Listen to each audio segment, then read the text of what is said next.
What's up everyone, welcome back. My name is Vickerson and you are welcome in this video if you are on your early 20s years of age. But also if you are above early 20 years of age, maybe you are on your late 20s, also this video is for you because you can share it with other people, or the topics may be interesting to you and you may want also to learn or maybe to share with other people. So I remember on our last video we talked about how living on your 20s feels like, but I stopped whereby I was differing from the university. That means I was going to be outside. So still I want to go back, converse with you how living in a hostel feels like. So for me, let's start specifically for me, because I'm going to give you the advantages and disadvantages of living in a hostel and also living outside the university, which is not a hostel. Maybe you've just rented a house outside the university. So the number one advantage of living in a hostel is living in a hostel is cheap. There are two types of universities when it comes to hostels, whereby the number one type of university is you'll find that you are paying a one-time rent per semester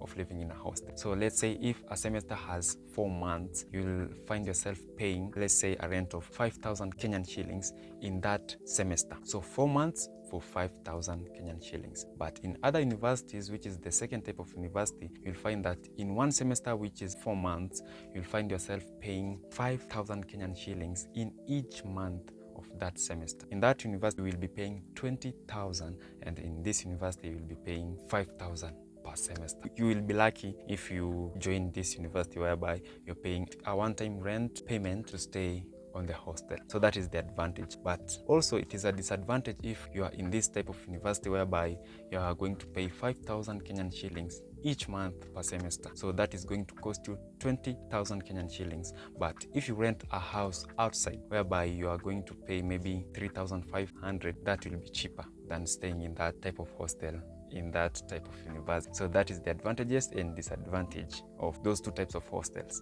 in Kenyan university. To our second thing is security for you and security for your staff. You are contained in the school premises, in the university premises, whereby you have a security guard at the gate, you have a security patrol who is an officer patrolling around the hostel rooms. You will be safe and your staff will be safe because you have security guard there, and nobody who is not a student will be allowed in the hostel's university. But the disadvantage is still in the university there is insecurity whereby other students are dangerous to other students, whereby you'll find you on a Saturday, maybe on a weekend, you have washed your clothes and then you've hanged them on the clothesline, umeanika nguo zako kwa kamba, and then there's this one student who is timing you for you to leave, and then he or she comes and picks out your clothes and then go with it. So that is like stealing your stuff. The security guard at the gate is not aware that there's another student stealing from another student in the hostel, so it is not expected. There's security, yes, from guarding you from people coming from outside, but there is not security from student against student unless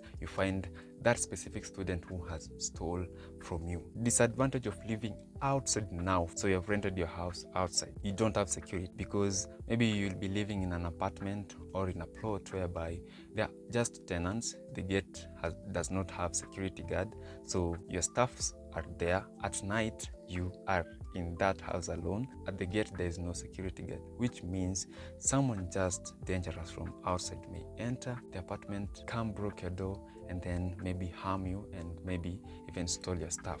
Or maybe when you are not at your house, you are in the university, someone may notice this guy is a student, so he or she may enter into broke your house maybe and then steal your stuff and just go with it. So that thing that we're going to talk about, the advantage and disadvantage, living in a hostel on your early 20s, it is quite advantageous because you're close to the classes. You're not used to wake up early. Maybe since you finished high school, you are back at home, you've changed the routine of waking up early. So your waking up routine has changed. So you may find yourself waking up late. When you join the university, it is advisable to stay close or renting a house close to the university. Most of the time you'll find the hostels are the ones that are close to the university, which means when it comes to time of examination. You need to reach there very early in the morning before the exam starts. And the fourth thing is the company of your friends. So when you have company of friends when you're living in the hostels, it is quite advantageous because you will learn a lot of things.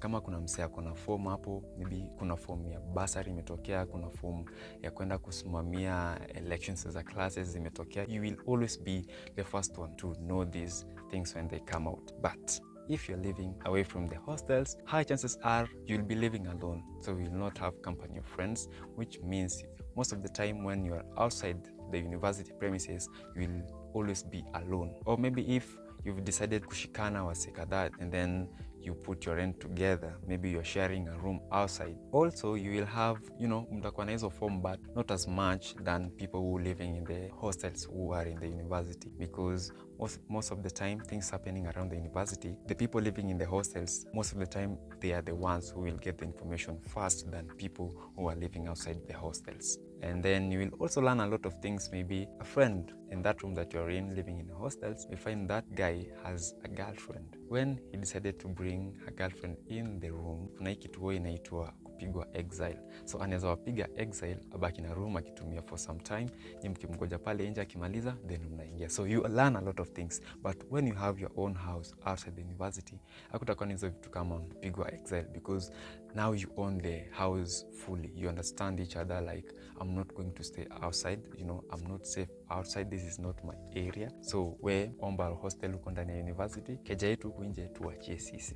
And the fifth and the last thing that we're going to talk about is chances of sleeping hungry is very, very low, because the food from the university is available and so cheap. In most universities here in Kenya utapata ugali sijui ni 7 bob, skumani 10 bob, chai ni 10 bob, mayai boil ni 10 bob, buns ni 10, zingine ni 5. The food in the university is so cheap. And also living with maybe 4 roommates, that time whereby your parent has not sent you any money, you may be sharing food with some of your roommates. But when you live outside the university, living alone, you may not have those friends who may want to share stuff. So high chances of sleeping hungry is so high when you live alone, but high chances of sleeping hungry is so low when you are living in the hostel, living with your roommates who understands you better. Because when you live in a hostel, most of the time you understand each other that living in a hostel is cheap.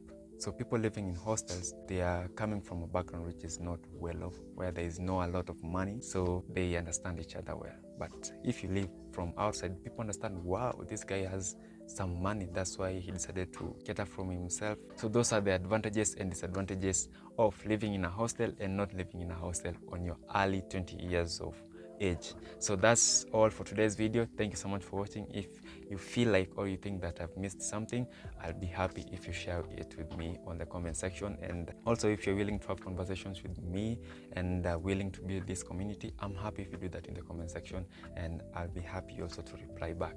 So don't forget to subscribe, like, comment, and let's build this community.